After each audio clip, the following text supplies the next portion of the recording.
we want to talk to you today about the budget. I guess it's, this is our second go around. We met with the governor, Tuesday, and he told us that we were spending too much money and nothing new.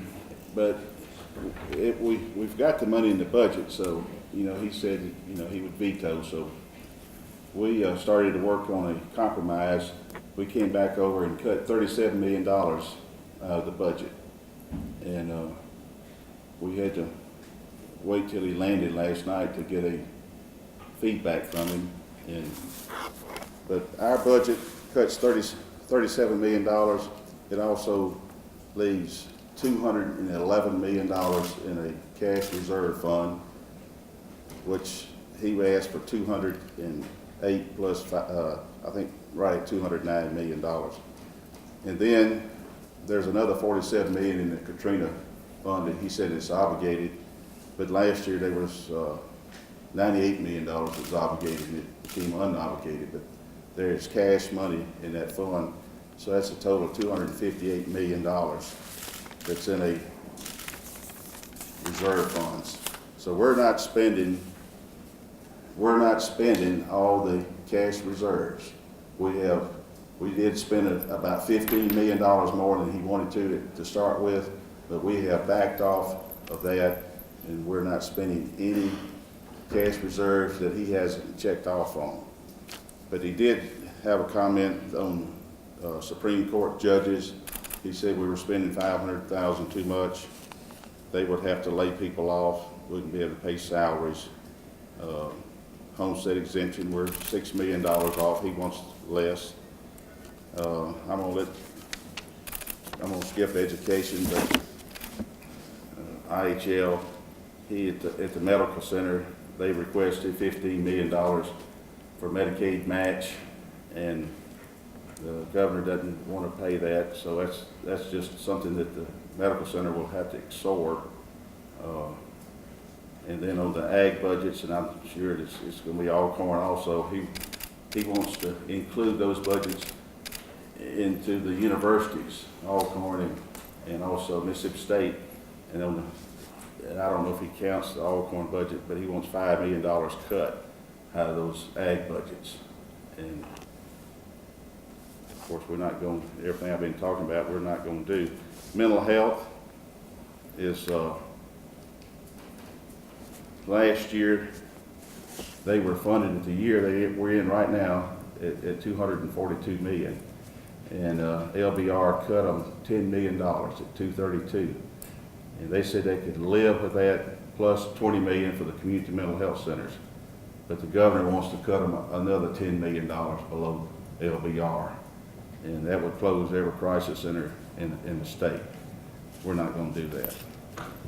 Archives and history, I don't know, he has a problem with them.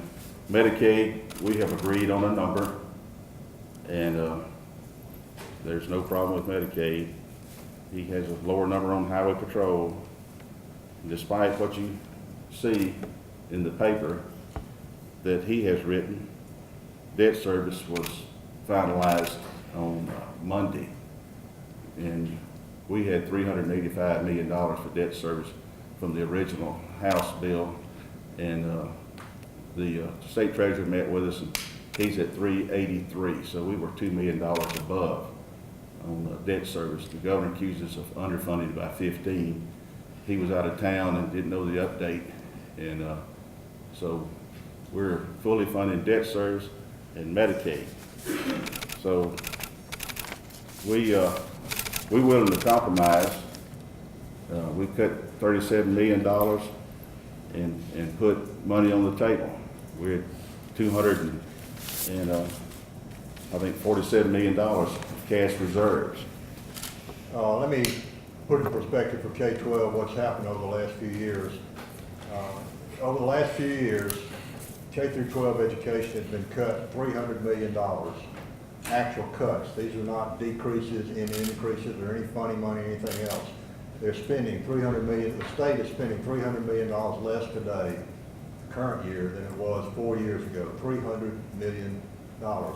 All the cuts for the last 4 years statewide have totaled $500 million. So it's not like state government has not been cut or local government has not been cut. There have been cuts. 300 of the 500 has come from K-12. That's 60% of all the cuts in state government and institutions of higher learning and education have come from K-12. 60%. K-12 accounts for about 49% of the total budget. Now, all of education accounts for about 60% of the total budget. But K-12 is about 49%, and yet it's absorbed 60% of the cuts. The governor has proposed cutting them another $65 million. That's another 3% that he wants to cut. That's that money that he's been talking about that he believes they have in reserves. When we met with him last night, met with his staff person last night, and he got on the phone, he said he would not cut the MAP formula by $65 million. He would let us use state funds for that. But what he's doing is a bait and switch situation. In order to fund that $65 million, he wants to take other monies away from the school districts. Ad valorem tax reduction fund, $8 million. Building and bus fund, $16 million. And believe it or not, he even wants to take the teacher supply money, the money that does not go to the school districts but goes into the teachers, goes to teachers to reimburse them for out-of-pocket expenses in the classroom. That's $6 million. He wants to take that money and use that money to fund the MAP formula. We have told him we're not going to do that. In the case of K-12 and community colleges, the House conferees are upholding the position that both the full House and the full Senate have passed. We're actually upholding the Senate position. What we have now is a dispute not between the House and the Senate, but between the entire legislature and the governor. The entire legislature has voted overwhelmingly for funding for community colleges and K-12. Not only that, we've agreed to cut $16 million from K-12. We agreed to do that because he was saying we're spending too much money. We said, okay, we'll cut $16 million. That was $16 million above level funding, money we had added above level funding for K-12 that we passed and the Senate passed. But the House conferees, in order to try to reach a compromise, said we'll cut that back, just level funding. Now they want to cut more than that. So we've got a situation here where it's the entire legislature versus the governor. The governor's in Iowa. We want a budget. We want to get this done. Now, it is our intent, since we've already passed these bills, to send a conference report back down to the Senate this afternoon that has the House position, which was the Senate position, on those bills. Send that back down there today, signed by the House conferees, and we're going to ask our Senate counterparts to sign the conference report.